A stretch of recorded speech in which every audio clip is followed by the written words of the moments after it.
오늘 우리에게 주시는 하나님의 말씀은 이사야 53장 4절에서 6절까지의 말씀입니다.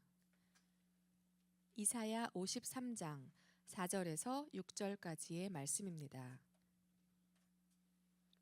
제가 가진 성경책 구약성경 1033쪽에 있습니다.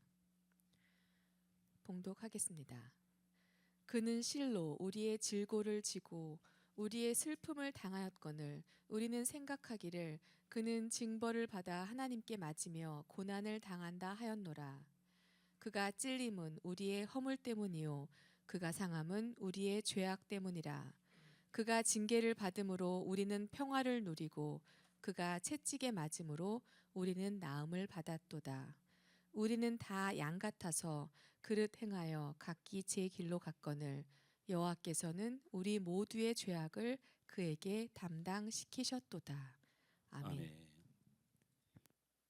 말씀의 제목을 함께 합니다. 시작. 이제 십자가를 주님께 드립시다. 다시 한번 말씀의 제목이 있습니다. 이제 십자가를 주님께 드립시다. 우리 예수님은 참 짧은 삶을 사셨습니다. 지금 생각해 보면 우리 인생의 반도 못 살았고 100세 시대면 우리 인생의 3분의 1도 못 사신 주님의 삶을 생각해 보면 지금 우리의 삶을 얼마나 감사해야 되는지 생각해 보고, 왜 우린 예수님이 30대 초반에 돌아가시는 것이 당연한 것처럼 생각하는지,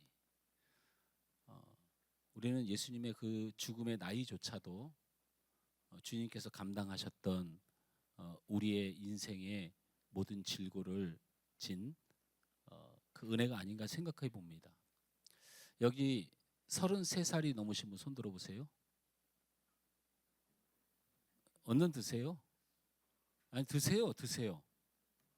네, 33살이 넘는 사람 손 들어보세요. 내가 나이가 33살이 넘었다. 안 들어요? 권사님들? 순종해서 들으세요. 33살이 넘은 사람들. 네. 손 내리세요. 이제부터 주를 위해 사십시오. 여러분 누구 허락받고 33살에 안 죽고 살아 계십니까? 그런데 이렇게 불만이 많습니까? 그런데 우리 예수님은 이 30대 초반의 나이도 험난한 삶을 사셨습니다. 우리 주님은 태어날 때 가장 천한 말구에서 태어났고, 여러분 잘 알고 있겠지만 낳자마자 헤로드 왕이 죽이려고 했기 때문에 강보에 쌓여서 젖을 먹을 수도 없는 그런 갓난아이 때 애굽으로 피난을 떠나서 이방살이를 잠시 했었죠.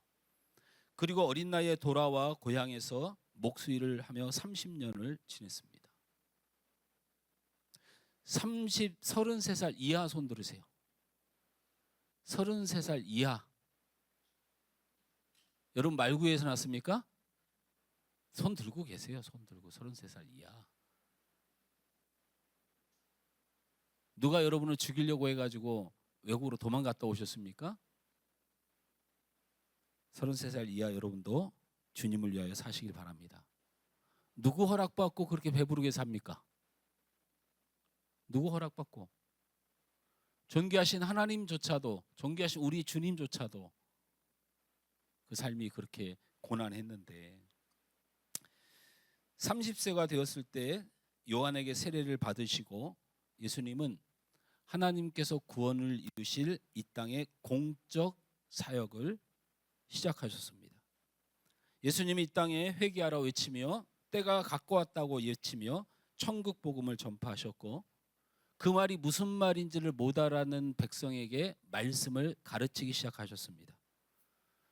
그 말씀 안에 붙들린 자를 반드시 우리 주님은 그 모든 질병과 귀신을 고치고 내쫓아 주셨습니다. 이것이 예수님이 하신 사역입니다. 그리고 이 사역은 우리가 지금 살아가야 될 삶의 사역이고, 그리고 천국에서 맞이하게 될 거룩한 예전이 될 것입니다. 예수님이 선포하시고 우리는 예수님께 배우고 그리고 우린 예수님의 능력으로 이 땅을 이기며 싸우며 살아가는 것. 그것이 이 땅의 주님의 나라고 저 천국의 승리의 나라의 본연입니다. 그래서 수많은 군중이 예수님을 뒤를 따랐습니다. 굶주린 자를 먹이셨고 죽은 자를 살리시며 메시아로서 하나님의 아들로서 참 하나님으로서 모든 권능을 이 땅에 펼치셨습니다.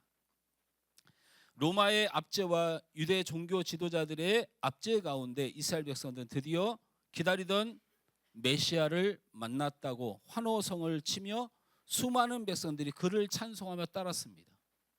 오늘은 그 찬송의 핵심인 종료주일이면서 저는 매년 이 종료주일을 어떤 마음으로 섬길까 말씀을 준비하면서 명칭하여 성례주일로 지키고 있는 것입니다.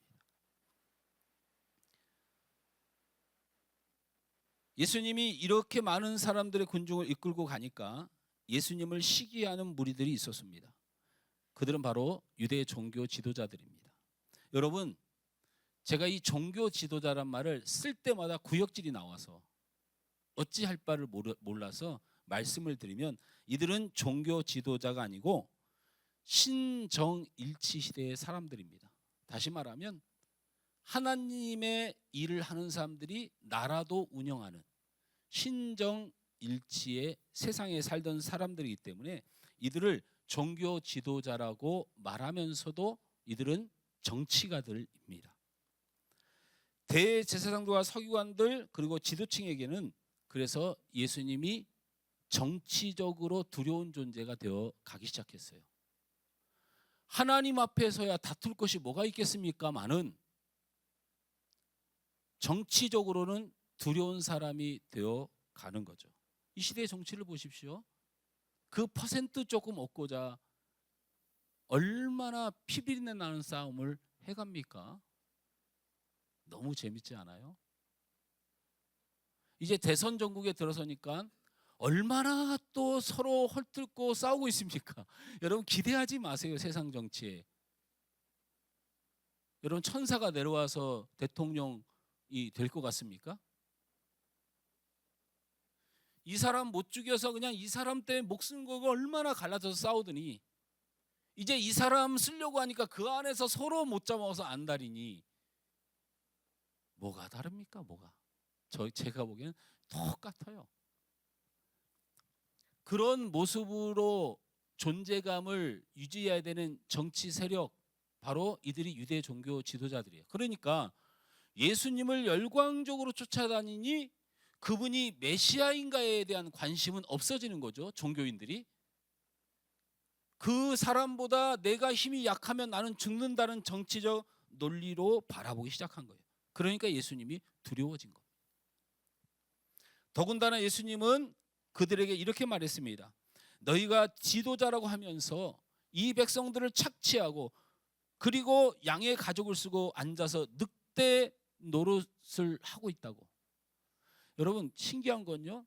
예수님이 유대 종교 지도자들에게 너희들 왜 하나님 그렇게 믿니라는 말을 별로 많이 안 하셨어요. 신기하지 않습니까? 너희들 왜 백성들을 괴롭히니? 너희들 왜 이렇게 욕심을 내니? 너희들 하나님이 두렵지 않니? 이렇게 말씀하셨다는 거예요. 예수님조차도 그들을 정치 세력으로 보는 거죠. 여기에 분노를 느끼고 위기를 느끼고 두려움을 느낀 이 정치충들, 이걸 정치충이라고 제가 말을 만들어서 썼는데 이 정치충들입니다. 목사나 세상 사람이나 이 정치의 악마에 눌리면 정치충이 돼요. 다 미쳐 돌아가요. 오늘도 기도 가운데 우리 간사님 기도했지만 앞에 서는 사람들은 그리고 앞에서 주의 이름으로 기름 부어 있는 사람들은 내용은 그럴 수 있으나 마지막은 사랑과 주님의 보혈의 은혜로 결론 짓지 않으면 그거는 목사도 아니에요.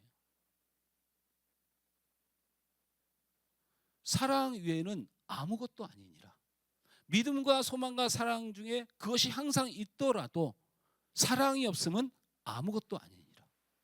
이런 말씀은 어디다가 걷어차버리고 그렇지 않습니까? 그러니 정치층이죠. 이런 정치층들은 예수님에 대해서 흠을 잡기 시작했어요. 그러면서 예수님에게 씌운 유대 재판소에서 씌운 제목이 뭡니까? 신성모독이다. 자기가 하나님이라고 한다. 두 번째는 뭡니까? 율법을 어겼다. 우리가 늘 말씀을 가지고 따라 살았는데 갑자기 다른 이야기를 한다라는 거예요.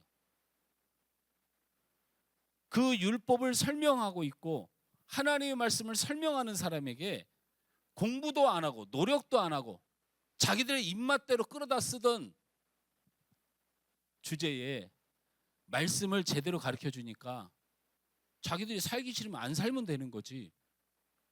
율법을 어겼다는, 하나님의 말씀을 어겼다는 엄청난 죄악을 예수님께 뒤집어 씌우더니, 세 번째로는 자기들을 비난했다라고 합니다. 이건 또 갑자기 거룩한 사람이 되어서 자기들이 대제사장이고 자기들이 서기관들인데 하나님께 성직을 부여받았는데 이 성직을 비난했다. 이 세 가지 제목으로 죽여달라. 이렇게 요청을 했다는 거예요. 여러분, 제 욕을 좀 많이 하시길 바랍니다. 여러분, 제 욕을 좀 많이 하세요. 잘생겼다, 얼굴이 훤하게 생겼다, 이런 욕을 막 하시라고요. 그냥 많이 하세요. 저한테 안 들키기만 하세요.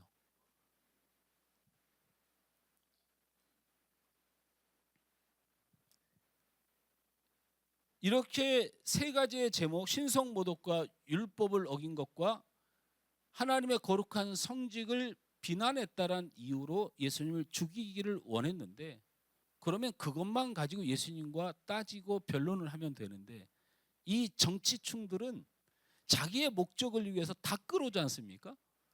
죽여달라고 하니까 우리는 사형을 시키거나 죽일 권한이 없다고 공의회에서 이야기하니까 이걸 로마의 법정으로 데려가지 않습니까? 그래서 빌라도의 법정에 데려가서, 자, 너희들이 이 사람을 와서 죽이라는 내용을 달라 하면 신성모독을 했다, 율법을 어겼다, 그 다음에 우리를 비난한다, 이렇게 말을 해야 되는데 이놈의 정치층들은 또 말을 금방 바꾸지 않습니까? 인두껍이에요. 그냥 앞뒤가 그냥 다 그래요. 뭐라고 얘기합니까? 죽여야 되겠으니까. 첫째 제목을 바꿉니다. 자기가 왕이라고 얘기했다. 황제만이 왕이신데 자기가 왕이라고 얘기했다. 두 번째는 어떤 제목을 씌웠습니까? 로마에 대하여, 황제에 대하여 세금을 바치지 말라고 했다라고 얘기해요. 예수님 언제 세금을 바치지 말라고 했습니까? 이 세상에 우리가 해야 될 것은 하고 하나님께 해야 될 것도 반드시 놓치지 마라. 이렇게 가르치셨더니 이런 얘기지 않습니까? 황제에게만 드려야지 황제의 버금가는 뭐가 있다고 주장했다는 겁니다. 그 다음에 마지막 제목이 뭡니까? 반역을 책동했다. 사람들을 끌고 다니며 이 유대민족을 하나 되게 해서 로마를 향하여 반역을 꾀했다, 이런 겁니다. 내용이 영모죄라고 얘기하죠. 빌라도가 가만히 이 고발 내용을 듣고서 그 사실의 내용을 알고 있습니다. 여러분, 빌라도가 유대로 파견된 총독 아닙니까? 거기서 살고 거기를 정치하는 사람이에요. 그리고 로마의 원정 정치 이론이 뭐냐면 지역과 함께하라는 제도 아닙니까? 그러니까 지역을 파악 못할 리가 없어요. 그래서 예수를 믿게 해주고 성전에서 예배를 드리게 해준 거예요. 식인종의 나라에 가서는 사람을 먹는 법을 인정해줘라. 이게 로마의 정책이었어요. 세계를 다스리자라는 거죠. 세계를 우리 것만 가지고 되겠느냐? 그들이 살고 있는 문화 종교를 이해해줘라는 정책을 해서 그 사명을 받고 파견받는 사람이 총독인데, 총독이 이걸 몰랐을까요? 예수님을 몰랐을까요? 그래서 빌라도가 이렇게 말한 거예요. 나는 죽일 이유를 찾을 수 없다. 이게 결론 아닙니까? 그러자 이 정치층인 대제사장과 서기관들이 뭐라고 말합니까? 당신 조심해라고 얘기한 거예요. 우리가 올린 상소문을 보면, 우리가 올린 내용을 보면 황제 외에 자기가 왕이라고 했다고 우리는 분명히 말했다. 우리는 황제에게만 세금을 바치는데 하나님께도 바치라고 하는 황제와 버금가는 사람에 대해서 언급했고, 그리고 우리는 분명히 로마 황제를 영모를 꾀한다고 말했는데 빌라도 당신이 이것을 외면하면 당신은 끝장날 줄 알아. 이렇게 협박을 한 겁니다. 거기에 두 손을 딱 뜨고 빌라도가 종교인도 아닌데 자기 몸을 사려야죠. 예수 하나 죽이고 자기가 사는 거지. 굳이 이런 인간 하나 죽이는데 목수 하나 죽이는데 내 모든 삶을 걸 필요가 없어서 뭐라고 했어요? 이 모든 피가 너희에게 돌아갈지니라. 너희 원하는 대로 해라. 예수님은 잡히시고 유대인의 법정에 먼저 내어졌죠. 그리고 그곳에서 신문과 조롱을 당하고 수많은 채찍을 맞으셨습니다. 머리에 과시관을 쓰시고 십자가를 지고 골고다로 향하셨습니다. 수많은 여인들이 예수님을 향하여 울었습니다. 너무나도 억울한 일이죠. 예수님 그를 향하여 그 고단한 그 골고다 길을 향하여 걸어가시면서 예수님 사랑하는 딸들에게 이렇게 말씀하셨습니다. 예루살렘의 딸들아, 나를 위하여 울지 말고 너희와 너희 자녀를 위하여 울라고 말씀하셨어요. 저들은 골고다 언덕에 십자가를 세우고 예수님을 십자가에 매달면서 양손에 못을 박고 두 발에 대못을 박았습니다. 예수님은 십자가에 달리셨고 머리에 쓴 과시관에서 그리고 그 손에서 그리고 그의 못 박힌 발에서 피가 쏟아져 나왔습니다. 뜨거운 태양빛 아래 오전 9시부터 오후 3시까지 6시간 동안 가진 고난과 시련과 아픔 속에서도 우리 주님은 신음하지 않으셨습니다. 오히려 우리의 죄를 용서하시면서 하나님께 기도했습니다. 하나님, 저들은 알지 못하는 것이 많아서 그렇습니다. 저들의 죄를 용서하여 주옵소서. 가장 뜨거운 햇빛이 내려질 때 우리 주님이 엘리 엘리 라마 사박다니, 나의 하나님 나의 하나님 어찌하여 나를 버리셨습니까? 라고 통곡하셨습니다. 그 통곡이 끝나자마자 하늘은 빛을 잃고 온 땅이 흑암으로 덮였습니다. 아마도 하나님도 당신의 사랑하는 아들 예수의 고통을 보고 싶지 않았던 것이죠. 이것은 마치 지옥의 어둠을 방불케 하는 두려운 일이었기 때문에 사람들은 도망치기 시작했습니다. 우리 예수님은 십자가의 상에서 모든 인간의 죄를 홀로 지시고 하나님과 사람에게 버림받았습니다. 여인들은 그 죽음 앞에 한없이 눈물을 흘렸고 죄 없는 하나님의 아들 예수, 모든 사람을 위하여 자기를 희생하신 하나님의 아들 예수가 왜 이렇게 잔악히 죽어야 했는지 하나님께 묻고 울었습니다. 또한 제자들은 죽은 자를 살리던 예수님을 기억하고 바다를 잠지 않게 하신 예수님을 만났었고 모든 병자를 고치시고 그리고 이 땅에 하나님의 아들로서 증명하면서 살았던 그의 능력은 어디 가고 이렇게 나가약하게 죽었느냐고 비통했습니다. 예수님에게 실망한 제자들은 엠마오 도상으로 향하면서 입에 담을 수 없는 말을 합니다. 그가 예수가 맞느냐? 우리의 구원자가 맞느냐? 그렇게 힘없이 죽을 수가 있느냐? 능력 없으니 죽어야지란 얘기죠. 제자들도 실망했고 모든 민중도 실망했고 예수님의 죽음에 대해서 이해할 수 없었습니다. 그런데 이런 일이 일어날 것을 700년 전에 이사야 선지자가 말했습니다. 제가 읽어드립니다. 그는 실로 우리의 질고를 지고 슬픔을 당하였거늘 우리가 생각하기를 그가 징벌을 받아서 하나님께 고난을 당한다 하였느니라. 우리의 질고를 지고 그가 고통을 당하거늘 이제는 제자들도 여인들도 무능력하면 죽어야지 라고 말하고 있다고 이사야 선지자는 700년 전에 그 사실을 예언했습니다. 그러나 이사야 선지자는 똑똑히 우리에게 말해 주었습니다. 그가 찔림은 우리의 허물 때문이요 그가 상함은 우리의 죄악 때문이고 그가 징계를 받음으로 우리가 평화를 누리고 그가 채찍에 맞음으로 우리가 나음을 입었도다. 우리는 다 양 같아서 각기 제 길로 갔거늘 여호와께서 우리 무리의 죄악을 그에게 담당시키셨도다. 할렐루야. 오늘 우리에게 주님께서 십자가에 달리셔서 내가 너희의 허물 때문에 이 과시관을 쓰고 찔렸노라. 내가 너희의 허물 때문에 십자가에 못 박혔노라. 너희가 하나님을 반역한 죄 때문에 내 옆구리에 창이 찔리고 물과 피를 쏟노라. 주님은 말이 없지만 지금도 십자가에 달려서 우리의 고통을 담당한다고 말씀하고 있습니다.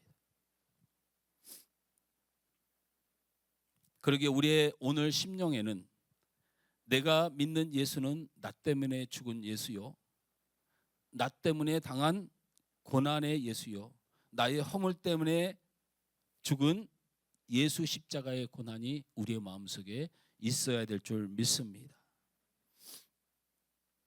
이사야 선지자가 그가 우리의 질고를 졌다라는 선언을 한 중에서 중요한 단어가 하나가 있습니다. 질고를 지다 할 때 이 지다라는 단어인데요, 이것은 레위기 16장 22절에 나타난 단어와 동일한데 히브리어로 나사라는 단어입니다. 아마 우리 성도들은 제가 부족해서 그럴 수도 있지만 질고를 졌다는 얘기, 예수님이 십자가를 졌다는 의미가 어디에서 기인된 거냐면 바로 레위기 16장 22절에 지다, 히브리어로 나사의 고통이다라고 부릅니다. 이 과정을 잠깐만 설명드리면 아마 여러분이 오늘 성찬을 하면서 또 예수님의 십자가를 기억하면서 분명히 내가 고백할 수 있는 신앙이 되기 때문에 설명을 드립니다. 대제사장이 속죄일이 되면 양 2마리를 가지고 회막문 앞에 섭니다. 한 마리는 각을 떠서 하나님을 위하여 그 제사상에 모든 피를 쏟아서 제단의 핏뿌림으로 인한 제사를 드립니다. 우리가 알고 있는 제사가 요 하나밖에 없잖아요. 우리의 죄를 용서하시는 주님만 만나면 안 됩니다. 그건 나머지 한 마리는 뭘까요? 이 한 마리는 대제사장이 머리에 손을 얹습니다. 이 양의 이름이 아사셀 양이라는 이름을 가지고 있습니다. 한 마리는 죽여 피를 불려 죄 사함의 몫을 감당하게 하고, 한 마리는 대제사장이 머리에 손을 얹어 민족과 사람의 숨겨진 모든 죄악을 그 양의 머리 위에 안수합니다. 그래서 그 양 안에 모든 죄를 채우고 그 양을 끌고 밖으로 나갑니다. 그리고 물이 없는 광야 사막에 그 양을 버립니다.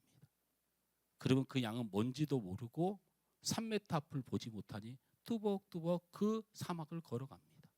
그리고 그곳에서 말라 죽습니다. 이 모습을 보고 이사야 선지자가 하나님의 어린 양이다, 우리의 질고를 지고 걸어가는 하나님의 어린 양이다,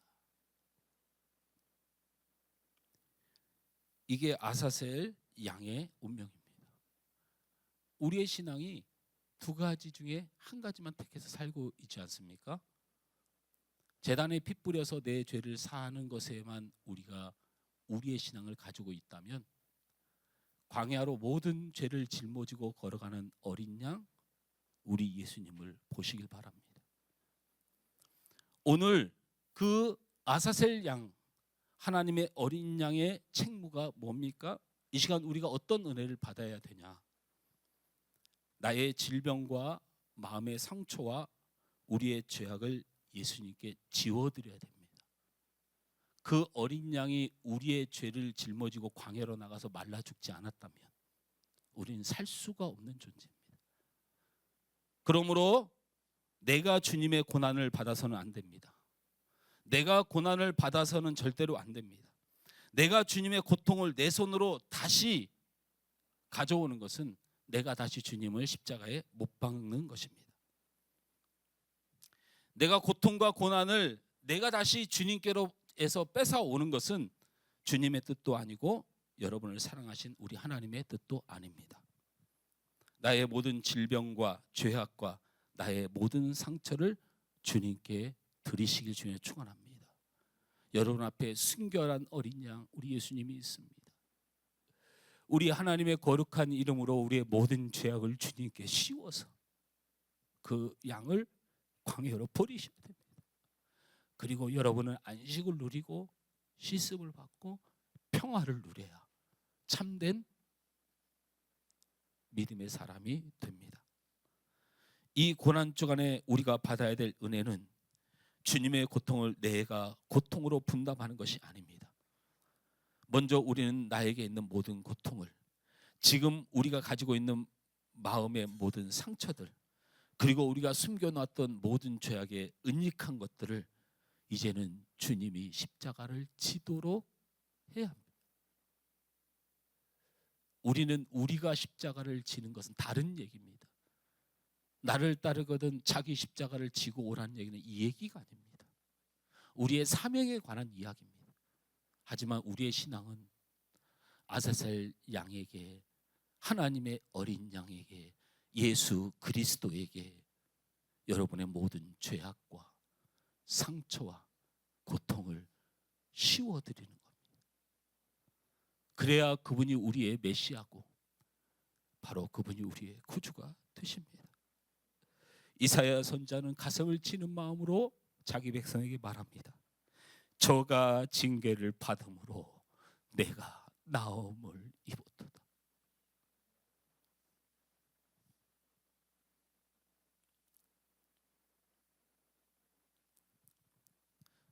어머님들은 아이들이 너무 아파하면 이렇게 말을 하더군요. 내가 너희를 위해서 아파야 하는데. 범죄로 잡혀가는 자녀들 앞에 형사를 막아서면서 나를 잡아가라 말하더군요. 형제들 간에 불화에 뛰어들어 너희들 이렇게 싸우고 이렇게 할 거면 나를 죽여라 그러더군요. 이게 우리 예수님의 눈물입니다. 내가 죽어서 예수를 살리는 게 아닙니다. 예수님이 담당하시고 우리를 살리시는 것이 복음입니다. 우리 주님 우리에게 말씀하십니다. 오늘 내게 십자가를 지워라. 내게 죄악을 쏟으라. 내게 고통을 쏟으라. 내가 너의 눈물을 닦고 너희는 평안을 얻을지니 너희의 삶에 기쁨이 넘치리라.